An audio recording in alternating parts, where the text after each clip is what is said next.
हे friends, तो काफी quick review में बात करेंगे, थोड़ा लेट ही सही, महाराजा फिल्म की, जो कि विजय सेतुपति के करियर की 50वीं फिल्म है, जिसके बारे में मुझे किसी भी तरीके का नॉलेज नहीं था। हाँ, ये बात पता है कि फिल्म के कुछ ट्रेलर, टीजर, ये सारी की सारी चीजें रिलीज की जाती है, लेकिन अगर सच कहूँ तो मैं इस फिल्म के लिए बिल्कुल भी एक्साइटेड नहीं था, जिसके चलते ना तो मैंने इस फिल्म का ट्रेलर देखा और ना ही टीजर। यानी कि इस फिल्म में सिर्फ विजय सेतुपति के अलावा और कौन होगा वो तक मुझे बिल्कुल भी पता नहीं था, और ये भी कि ये फिल्म फ्राइडे को रिलीज हो रही है। जिसके बाद फिर क्या, कुछ लोगों ने इस फिल्म को देख करके मुझे पर्सनली डीएम और कुछ लोगों ने तो कॉल तक करके ये कहा कि मुझे ये फिल्म देखनी चाहिए। और फिर क्या, 15 तारीख का वो दिन था जिस दिन मैंने डिसाइड कर लिया कि चलो जाकर के इस फिल्म को एक मौका तो देना बनता ही है। लेकिन वो कहते हैं ना कि इतने ज्यादा लोग अगर आपको काफी ज्यादा प्रेशर कर दे एक फिल्म देखने के लिए, तो वो फिल्म आपके लिए बहुत ज्यादा ओवर हाइप्ड हो जाती है, और अगर वो फिल्म आपकी उम्मीदों पर बिल्कुल भी खरी ना उतरे तो फिर यहाँ से दिक्कत शुरू होती है। जिसे लेकर के अब अगर पहले इसकी कहानी की बात करूँ तो कहानी महाराजा के कैरेक्टर की है, जो कि एक सलून चलाता है और फिर एक दिन उसकी लाइफ से लक्ष्मी चोरी हो जाती है, जिसकी रिपोर्ट लिखाने के लिए वो पुलिस स्टेशन जाता है। और फिर उसके बाद आगे क्या होगा क्या नहीं, उन सारी जानकारी के लिए आप जाना इस 2 घंटे 20 मिनट के आसपास की फिल्म है, वो देख लेना। क्योंकि देखा जाए तो ये फिल्म आपको कहानी के नाम पर कुछ भी नया तो प्रेजेंट नहीं करती, लेकिन भाई साहब वो जो कहते हैं ना कि अगर प्रेजेंटेशन बहुत ही ज्यादा इंपॉर्टेंट हो तो फिर उन सब पर बात करना तो बनता ही है। और महाराजा फिल्म भी एग्जैक्ट उसी कैटेगरी में आती है, जिसके लिए सबसे पहला क्रेडिट से जाएगा फिल्म के डायरेक्टर को, जिनके बारे में मुझे कुछ भी नहीं पता कि उन्होंने इसके पहले कौन सी फिल्म बनाई है। लेकिन हाँ, अब इस फिल्म की वजह से वो मेरी लिस्ट में चढ़ गए हैं, जिनकी आने वाली अब हर एक फिल्म पर मुझे ध्यान रखना होगा, और पहले कौन सी फिल्म बनाई है वो भी। क्योंकि जैसे कि मैंने कहा, उन्होंने कमजोर स्क्रीन प्ले को स्क्रीन पर कुछ इस तरीके से प्रेजेंट किया है कि ये फिल्म मैं आपको कह सकता हूँ कि नॉन लीनियर वे में चलती है। जिसका मतलब अगर आपको नहीं पता तो गूगल करने की जरूरत नहीं है, फिल्म पहले थिएटर में जाकर के देखना, उसके बाद आकर के उन सारी बातों का मतलब जान लेना। क्योंकि उस हिसाब से ये फिल्म आपको शुरुआत से लेकर के इंटरवल आने तक तो आपको कंफ्यूज कर देती है, और फिर उसके बाद काफी ब्रूटल से एक्शन दिखा करके इस फिल्म का सेकंड एक्ट शुरू होता है, और फिर वहां से ये फिल्म आपको अपने राज नहीं बल्कि फिर से कंफ्यूज करना शुरू कर देती है। जिसके बाद थर्ड एक्ट हाँ वहीं पर पहुंच जाता है, जो कि आप मेरे मुंह से सुनना चाहते हो, लेकिन स्पॉइलर के चलते मैं उन पर बिल्कुल भी नहीं जाऊंगा, क्योंकि मेरी नजर में इस फिल्म की एक एक वो कहते हैं ना कि कहानी के हिसाब से डिटेल बताना भी पाप होगा। जिसमें जैसे कि मैंने कहा कि डायरेक्टर ने एक सिंपल सी स्टोरी को बहुत ही अच्छी तरीके से डायरेक्ट किया और फिर उस पर नॉन लीनियर का जो थप्पा लगाया है, तो उसके लिए अब दूसरा क्रेडिट बनेगा इसके एडिटर को, जिन्होंने ऑब्वियसली फिल्म के डायरेक्टर के बोलने पर ही फिल्म को एडिट किया होगा। लेकिन सच में फिल्म ये बात सिखा देती है कि आज की तारीख में अगर आपको सिंपल फिल्म बनाना है तो उसकी प्रेजेंटेशन कैसी होनी चाहिए। लिटरली फिल्म बहुत ही ज्यादा शॉकिंग थी, अगेन कहूंगा इसकी प्रेजेंटेशन के हिसाब से, जिसमें हाँ प्रो ऑडियंस के लिए तो ये फिल्म कहीं ना कहीं काफी ज्यादा प्रेडिक्टेबल हो जाती है। जिसकी प्रेडिक्शन अनुराग कश्यप के कैरेक्टर की जब एंट्री होती है तब मैं समझ गया था कि क्या दिखाया जा रहा है, और फिल्म एग्जैक्ट उसी मोमेंट पर जाकर के जब अपनी सारे ट्विस्ट एंड टर्न्स रिवील करती है तो मैं उस टाइम पर खुद को प्रो मान रहा था। लेकिन फिर भी कहूंगा कि कई सारी ऑडियंस इस फिल्म को जितना ज्यादा हल्के में ले रही है वो बिल्कुल भी ना ले, क्योंकि उन सब के ऊपर अब नाम निकल कर आता है विजय सेतुपति की परफॉर्मेंस का, जिन्होंने इस पूरी फिल्म में भाई अपनी परफॉर्मेंस से इतना ज्यादा हैरान कर रख दिया कि शुरुआत में उनके साथ में जो कुछ भी हो रहा था उनसे ज्यादा खून मेरा खोल रहा था कि भाई इस बंदे ने इस फिल्म में सिर्फ चाटे खाने के लिए ही तो फिल्म साइन नहीं की। लेकिन फिर जैसे कि मैंने कहा, ये फिल्म आपके साथ जिस तरीके से खेलती है उन सब में अब बाकी दूसरी चीजों को भी ऐड किया जाए तो फिल्म का BGM, colour correction, photo, cinematography, ये सब भी फिल्म के बजट के हिसाब से अच्छी है। यानी देखा जाए तो मेकर्स ने डायरेक्टर के विजन पर बहुत ज्यादा ट्रस्ट करते हुए एक स्क्रीन प्ले उन्हें ऐसे सजाने के लिए दे दिया कि मानो उनकी तरफ से ये कंटेंट गोल्ड बन गया है। लेकिन मुझे पता है कि क्रिटिक्स शायद से इस कंटेंट को उतना ज्यादा पसंद नहीं करेंगे, लेकिन ऑडियंस इस फिल्म को लेकर डेफिनेटली अपने दिल में एक जगह तो बना ही लेगी, जिसमें विजय सेतुपति अपने पुराने ओजी अंदाज में फिल्म देखना समझ जाओगे कि कहाँ नजर आएंगे। जिसके अलावा बाकी दूसरे जितने भी एक्टर आपको इस फिल्म में नजर आएंगे उन सब की परफॉर्मेंस भी अच्छी है। लेकिन उन सब से हटकर यही कहूंगा कि ये फिल्म आपके दिमाग से जल्दी नहीं निकलेगी। जिसमें अगर छोटी सी डिसअपॉइंटमेंट की बात करूँ तो अनुराग कश्यप मुझे अपने रोल में उतने ज्यादा कन्विंसिंग नहीं लग रहे थे। हालांकि विजय सेतुपति ने फिल्म का पूरा बैलेंस बनाते हुए उन्हें भी किसी न किसी तरीके से एडजस्ट करवा दिया है, जिसे देखकर तो अब ऐसा लगता है कि इस फिल्म की हिंदी अडेप्टेशन यानी कि रीमेक तो की ही जाएगी, क्योंकि डेफिनेटली कहानी की प्रेजेंटेशन ही भाई साहब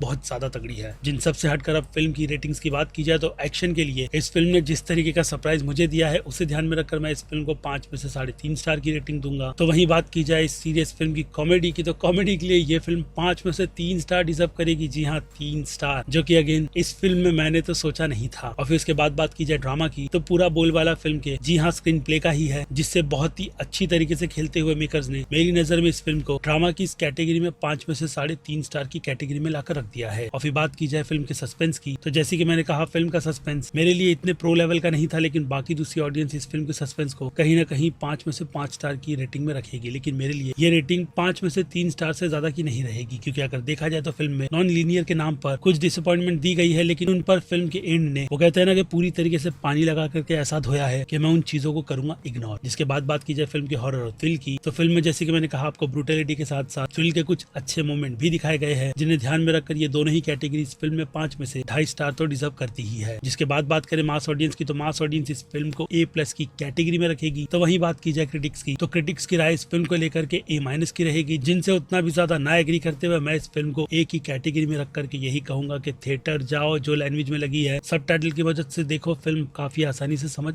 आ जाएगी, क्योंकि हिंदी डब का वेट करना मुझे लगता है कि एक बहुत बड़ी बेवकूफी रहेगी, जिसके चलते ये फिल्म आपके सामने अपने एंड को लेकर के आ गई तो पूरा मजाक खराब हो जाएगा, क्योंकि वही असल में इस फिल्म की मेन जान है, जिसे देख करके दिल गार्डन गार्डन हो गया। बाकी खैर ये तो थी मेरी राय विजय सेतुपति की अमेजिंग इस वीक रिलीज हुई फिल्म महाराजा को लेकर, जो कि US सर्टिफिकेट के साथ रिलीज की गई है। खून खराबा है फिर भी, तो फैमिली ले जाकर के दिखाओगे तो और भी काफी ज्यादा अच्छा है। बाकी जैसे कि मैंने कहा आपकी राय कमेंट सेक्शन में। मैं हूं Aziz, movie stock show channel like share subscribe भूलना मत। मिलूंगा आप जल्दी दूसरी किसी वीडियो में। Till then